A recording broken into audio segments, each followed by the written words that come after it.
રાધે રાધે બધા મિત્રોને। એક ફોન ઉપર દાળમાં મોટર ઉતારવા આવી જાય તે છે આ બધા સાસા મિત્રો। મોટર ઉતારી અને પછી હું ગયો ક્રિકેટ રમવા। ત્યાં ક્રિકેટ રમવા મારે મોડું થઈ ગયું। તો આ છે અમારા ગામના ક્રિકેટ કમિટીના મેમ્બરો।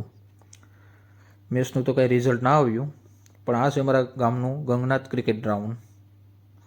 પછી અમે આવી ગયા વાડીએ, કેમ કે આજ રવિવાર હતો એટલે બધાએ દાળ પરોઠાનો પ્રોગ્રામ બનાવ્યો હતો।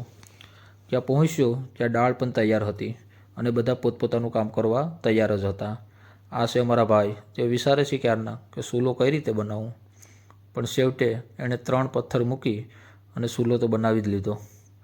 સૂલો બનાવ્યો ત્યાં અમારું બીજું બધું કામ પણ પતી ગયું। કામ પત્યા પછી લાકડા લઈ આવ્યા। લાકડા લઈને સૂલો સળગાવ્યો। સૂલો સળગાવ્યા પછી જોયું તો બધાએ દાળ તો ગઈ સાઈડમાં, પણ બધા પોતપોતાનું તાપણું કરવા બેસી ગયા અને બધાના તાપણાનો પ્રોગ્રામ પૂરો થયો પછી દાળને મૂકી ઉપર।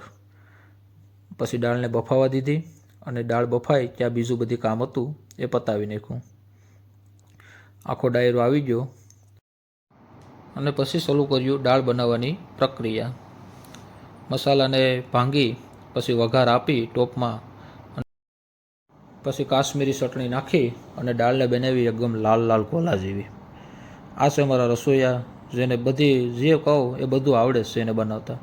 દાળ બની ગઈ, 1 નંબર દાળ બનાવી હતી અમારા રસોઈયાએ, અને પછી લગાડ્યો પાપડનો પહાડ। પછી બધી વસ્તુ કમ્પ્લીટ હતી તો અમારો બધો ડાયરો બેસી ગયો જમવા। જોઈ લો ભાઈ, આમાં જવાનીથી લઈને ઘડપડ સુધીના બધાય દેખાય તમને।